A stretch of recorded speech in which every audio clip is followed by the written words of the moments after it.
Alors bonjour, il y a ma femme à côté là. Bonjour. Elle est en train de nourrir le bébé là. Il y a pas mal de familles là, de parents, qui demandent c'est quoi les effets secondaires du tertian.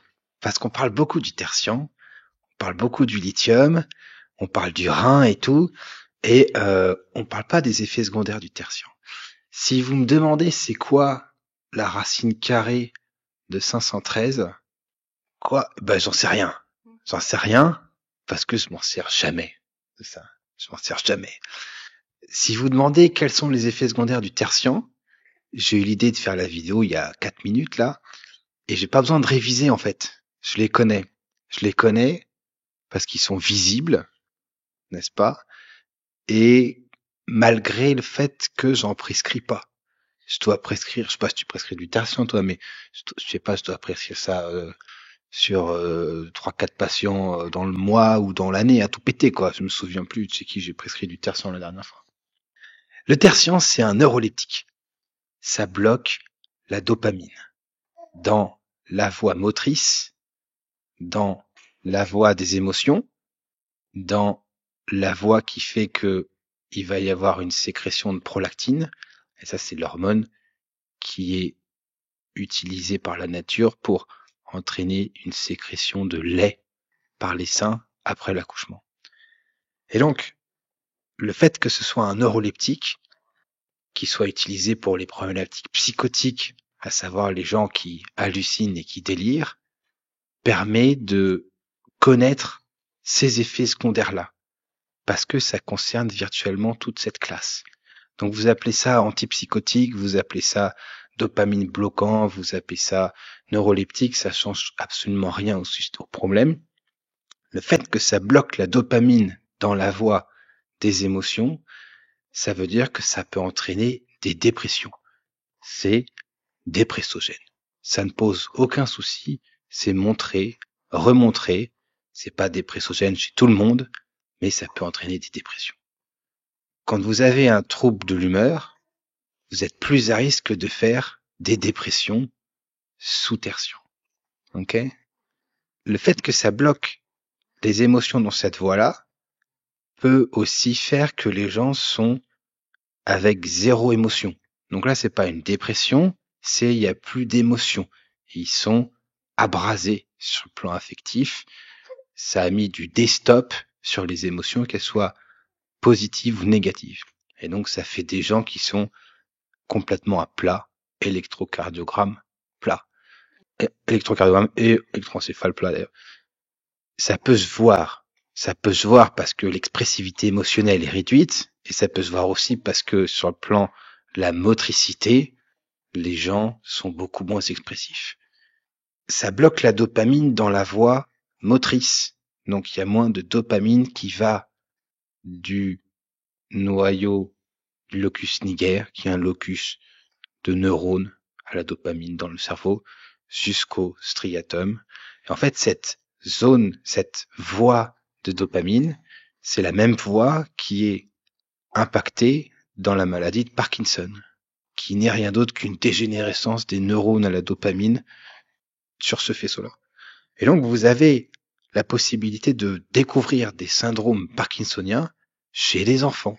Il n'y a aucun problème. Et donc, ça fait des enfants qui marchent moins bien, qui sont ralentis, qui font des petits pas, qui perdent le ballon des bras, qui ont une expressivité émotionnelle réduite. Et donc là, vous avez vu qu'il y a un recoupement de symptômes, c'est-à-dire que si les gens ont l'air abrasés, ça peut être un syndrome extrapyramidal type parkinsonien, ou ça peut être l'abrasement émotionnel affectif du neuroleptique.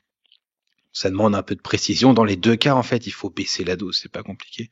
Sur la voie motrice, ça peut faire aussi d'autres choses, parce que le syndrome parkinsonien, il arrive relativement rapidement, mais ça peut aussi entraîner des dystonies.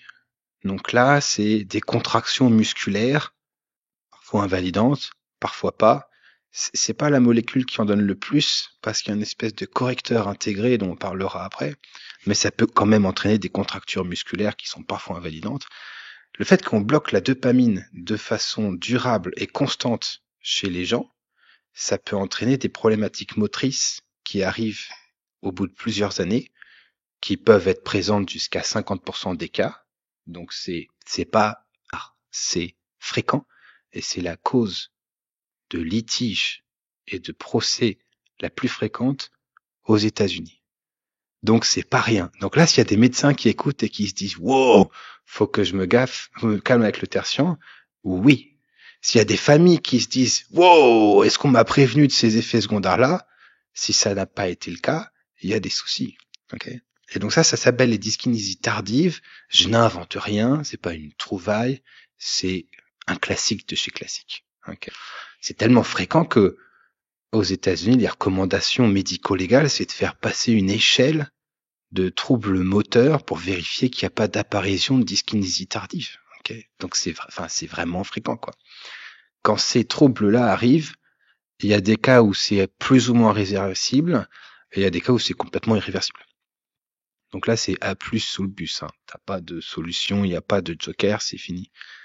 Ça, c'est sur le côté moteur. Donc on a vu le côté émotionnel, on a vu les problématiques motrices, il y a aussi les problématiques endocriniennes. Ça augmente la prolactine.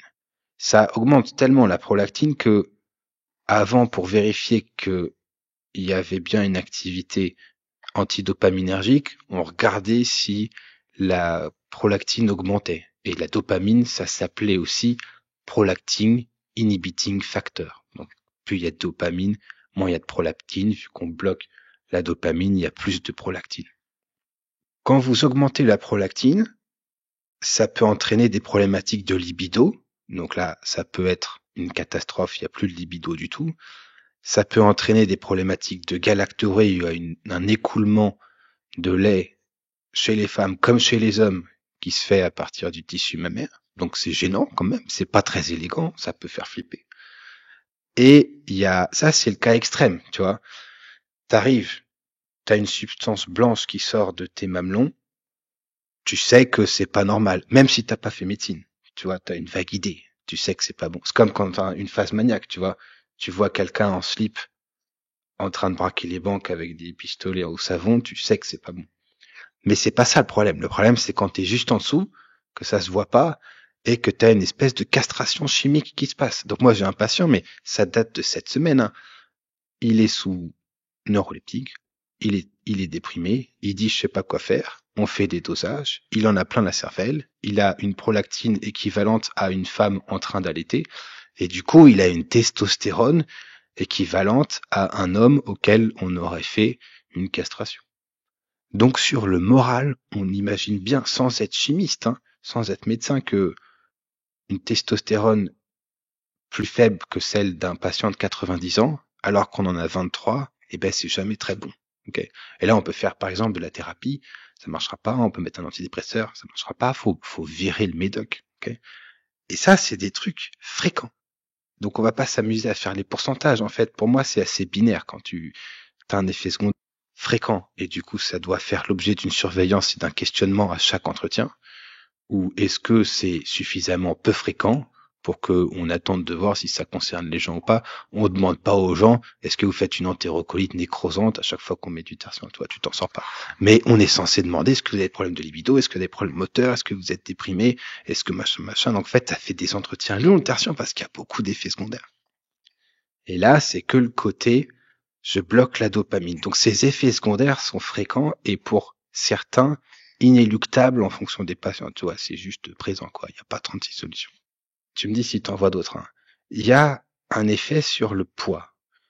L'obésité est une maladie mortelle. C'est mortel. C'est pas ouvert au débat, ni à la discussion, c'est pas de la grossophobie, c'est un fait. On parle pas du surpoids, on parle de l'obésité, et le surpoids en tant que pathologie ou état prémorbide d'une obésité, comme c'est le cas parfois, c'est extrêmement inquiétant aussi. Mais là, voilà, moi je rentre pas dans le débat, c'est pas intéressant. Les gens sous tertian et les enfants ont tendance à prendre plus de poids que les adultes sous tertian. Et du coup, en fait, il y a un effet assez superbe avec le tertian qui est que c'est la molécule autorisée à l'âge le plus bas pour son utilisation en France, jusqu'à 3 ans. Après 3 ans, vous pouvez mettre du tertian, c'est dans le Vidal. C'est revu par l'HAS et tout, ça ne pose pas de souci. Et en fait, les jeunes sont les personnes les plus sensibles aux effets secondaires. Donc le risque qu'il y ait des problématiques de dyskinésie tardive est plus important quand on le met chez des jeunes. La prise de poids est plus importante quand on le met chez des jeunes. Donc tu as des études où les enfants, ils prennent 4 kilos en 6 semaines. C'est un record. On pourrait faire du gavage d'oie avec la molécule, que ce serait pas forcément déconnant. Il faudrait qu'on ait les données sur combien les oies sont gavées, machin, mais ça fait grossir, si tu veux. Ça fait grossir. Ça fait grossir, parce que quand t'es un peu abrasé et que tu marches moins, tu dépenses moins, donc tu prends du poids. Il y a plusieurs façons de prendre du poids avec la kétiapine. Il y a le fait que ça donne faim. Ça peut donner une faim obsédante. Ça peut être source de conflit où les parents disent mais attendez, on n'arrive plus à gérer. Il est en train de massacrer les placards, c'est une source d'emmerde à tous les repas. Enfin, ça peut donner faim. Ça peut aussi être suite à la dépression parce que les gens ne bougent plus trop. Ça peut être suite à un syndrome un peu extra-pyramidal qui fait que les gens sont moins actifs, etc. Enfin, il y a plusieurs façons d'arriver à une prise de poids. Et une fois qu'on a une prise de poids, après, c'est la porte ouverte pour tous les supplices. On peut aussi déclencher un diabète sans prendre de poids. Il n'y a pas de problème. Le tertian fait tout ce que tu veux. Et donc, en fait, le tertian nécessite une surveillance d'hémoglobine glyquée tous les ans. Je répète, les tertians nécessitent une surveillance d'hémoglobine et en fait des paramètres cardiovasculaires tous les ans, tellement c'est préoccupant sur le plan métabolique. Donc, vous avez des gens qui ne sont pas sous lithium parce que ça fait peur et c'est contraignant de faire des prises de sang, mais en fait, sous tertian, il faut faire des prises de sang tous les ans. Et plus, s'il y a des préoccupations sur le plan cardiovasculaire, sous tertian, il faut faire une prise de sang après l'introduction, au bout de 12 semaines, pour regarder les triglycérides. Je ne suis pas sûr que ça soit souvent fait en pratique. Et donc, non seulement la molécule est donnée un peu n'importe comment, mais en plus, la surveillance n'est pas du tout faite comme il faut. Et ça, c'est pas forcément de la faute des psychiatres, parce que c'est devenu une habitude. Le tertian, c'est un mode de vie. La France, c'est le pain, le vin rouge et le tertian, quoi. Donc, il y a des problématiques motrices, des problématiques endocrinologiques, avec le poids, avec la prolactine. Ça sédate. Le tertian, c'est sédatif.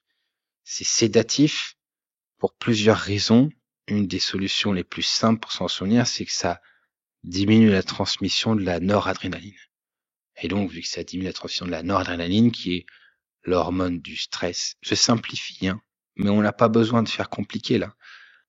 Et ça endort. Donc ça fait dormir, il n'y a pas de doute sur le fait que ça fait dormir.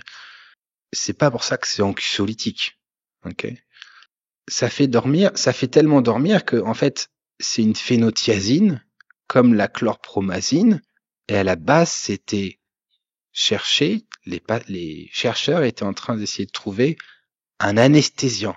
C'était pour faire une anesthésie générale à la base. La tertian, et en fait, l'argactyle, et en fait, ils se sont rendus compte que ça faisait d'autres choses. Donc, ils ont fait l'argactyle et après, ils ont découvert d'autres molécules qui ressemblent énormément. Donc, en fait, le tertian, ça ressemble énormément au largactyle. La siamémazine, le tertian, ressemble énormément à la chlorpromazine.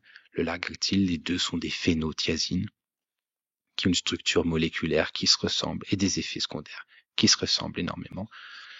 Effets secondaires qui sont similaires à ceux des antidépresseurs tricycliques qu'on ne prescrit plus beaucoup aujourd'hui à cause de leurs effets secondaires. Donc en fait là, quand vous additionnez un peu toutes ces informations, il y en a qui vont se dire putain c'est chaud. C'est extrêmement chaud. C'est extrêmement chaud. Vous avez, à cause de la sédation, aussi une occasion de prise de poids. Le tertian bloque l'acétylcholine de façon systémique dans le système nerveux périphérique et dans le système nerveux central. Dans le système nerveux périphérique, ça fait des patients qui vont avoir des sécrétions, quelles qu'elles soient, qui sont diminuées. Okay ? Donc, il y a plus de difficultés à uriner, il y a plus de difficultés à pleurer, il y a plus de difficultés à avoir la bouche bien hydratée avec la salive, La bouche qui est sèche, ça va être la foire à la bactérie, et du coup ça donne des problématiques d'infection respiratoire et des problématiques d'hygiène dentaire majeures. Donc quand les patients disent j'ai la bouche sèche, en fait c'est pas juste quelque chose de cosmétique ou une nuisance. Vous voyez, on est en train d'abîmer les choses. Et ça c'est dose dépendant. Et la prévalence est massive. Quand vous demandez aux gens, c'est fréquent. Ça diminue aussi le transit. Donc, c'est la porte ouverte à tout ce qui est constipation et les problématiques de la constipation qui vont avec. Je parle pas du microbiote intestinal parce que c'est un coup à perdre la raison, mais vous avez là les effets périphériques du blocage de l'acétylcholine. Ça bloque aussi l'acétylcholine dans le système nerveux central. Et là, c'est un apparenté aux problématiques qu'on a dans la maladie d'Alzheimer, où il y a une dégénérescence du système cholinergique. Alors là, c'est une simplification parce que c'est beaucoup plus compliqué. Il n'empêche que les gens sous tertian ont des capacités cognitives qui diminuent. Parce qu'il y a moins de noradrénaline. Tu vois, je te le fais simple. Les gens sous TDAH, pour améliorer leur concentration, on leur donne de la noradrénaline et de la dopamine. Simple, avec le méthylphénidate. Simple. Les gens qui prennent du tertian, ils ont moins de noradrénaline, moins de dopamine et moins d'acétylcholine. Qu'est-ce que tu penses qu'il va se passer? Sans déconner. Même si t'as jamais fait un cours de pharmaco de ta vie, eh ben, sur les capacités scolaires, ça s'effondre. Donc, quand on met le tertian à des patients, on a intérêt à être sacrément sûr qu'on n'a pas mieux. Et on a intérêt à être sacrément sûr qu'on est sur des problématiques psychotiques, à savoir schizophrénie. Quand on met du tertian sur des gens agités ou agressifs, comme c'est autorisé pour le Vidal, dans le Vidal, sans limite de temps, dans le Vidal, il n'y a pas de limite de temps, alors je dis pas qu'il faut suivre le Vidal, mais il y a des fois où il faut vraiment pas le suivre, et ben, on va avoir des trajectoires de vie qui se modifient. Parce que ça a une myriade d'effets secondaires. Ok? Et ça, ces effets-là, je vous les ai sortis comme ça, encore une fois, sans réviser. Je sais pas si tu en as d'autres en tête, Clara. Donc après, il y a des trucs qui sont un peu plus chiants, mais c'est pas forcément extrêmement gênant, ça fait bizarre. T'as, donc les conséquences cognitives, on vient de le dire là. Donc sur le long terme, en fait, effectivement, faut arriver à faire l'étude. Mais vu à quel point c'est agressif sur le court terme, sur le plan cognitif, sur le long terme, c'est pas bon, hein. C'est pas très bon. Alors là, vous allez dire, ouais, mais on n'a pas d'études bien faites qui adressent ce sujet. Oui, parce que le labo, il les fera pas et c'est fini. Le labo, il les fera pas et du coup, pour financer une étude randomisée, double aveugle contre placebo, ce sera pas présent. Donc en fait, on a des études de corps, des études épidémiaux et la tolérance est dégueulasse. En fait, on n'a pas 36 études non plus parce que il n'y a pas beaucoup de pays au monde qui utilisent le tertian comme on le fait. Hein. Si tu vas aux États-Unis ou en Angleterre ou en Australie et que tu dis à un enfant agité là, j'ai mis du largactyle, tu te fais défoncer. Tu te fais honnêtement défoncer. Tu fais ça 5 ans plus tard, il a pris 30 kilos, il a commencé à débuter un prédiabète et t'as fait aucune surveillance des problématiques motrices, t'as intérêt à te payer un avocat en béton armé. Et donc, ma question, c'est, est-ce que vous pensez que l'histoire est vraie? J'ai une famille, le père est TDAH, il est traité, il va bien. Les 2 grands frères sont TDAH, ils sont traités avec du méthylphénidate, ils vont bien. La sœur est TDAH, elle est traitée avec du méthylphénidate, elle va très bien. Et il y a un dernier petit, et le petit, il a 5 ans. Il a 5 ans, il est TDAH, c'est facile. Ça prend 15 secondes. Il est suivi par un psychiatre. Le psychiatre le met sous tertian et pas sous méthylphénidate parce que le tertian a l'AMM entre 3 et 6 ans alors que le méthylphénidate l'a pas. Et le psychiatre, il est pas crétin, hein. Il sait que c'est merdique, mais il veut pas risquer de se faire massacrer sur le plan légal, que ce soit par la Sécu ou par la pharmacie, ou je sais pas qui. Question, est-ce que l'histoire est vraie ou pas, à votre avis? Donc là, laissez dans les commentaires parce que moi, je suis intéressant de voir ce que les gens vont penser. Et donc, c'était tout pour le tertian. Donc là, c'est les effets secondaires qui sont cliniquement indispensables en termes de surveillance. Mon assistant médical, il sait tous te les dire, tu vois. Je veux dire, il connaît. Donc après, il y en a d'autres qu'on n'a pas fait, tu vois. Ça peut donner une photosensibilisation qui fait que quand tu vas au soleil, tu te prends un coup de soleil. Mais ça, à la limite, ça peut gérer, tu vois. Ça peut faire tout un paquet d'autres trucs problématiques. Ça peut te massacrer les globules blancs, mais ça, c'est rare, c'est pas très prévisible, tu vois. Faut pas tomber dans la diabolisation, machin, parce que sinon, il n'y a plus aucun médoc que tu prescris. Mais ce qui est sûr, c'est que la liste d'effets secondaires, au regard des bénéfices que ça donne, fait que ça a été virtuellement abandonné dans tous les pays où je fais de la formation médicale continue. Et il y a que en France que je vois autant de tertians. Et ça, c'est parce que c'est dans le Vidal à partir de 3 ans. Donc là, vous avez, moi, je suis là en train de me plaindre. Dans le Vidal, il y a rien. C'est pas mis à jour. Il y a pas le Prami, il y a pas les traumatismes. Là, c'est nouveau. C'est dans le Vidal, il y a aussi des trucs qui n'ont rien à foutre là, qui sont du domaine de la dernière intention, quelle que soit l'indication, et qui sont prescrits parce que c'est devenu une habitude. Et je pense que c'est bien que les parents le sachent. Parce que quand t'as un enfant qui est suivi en pédopsychiatrie, t'as du tertian partout.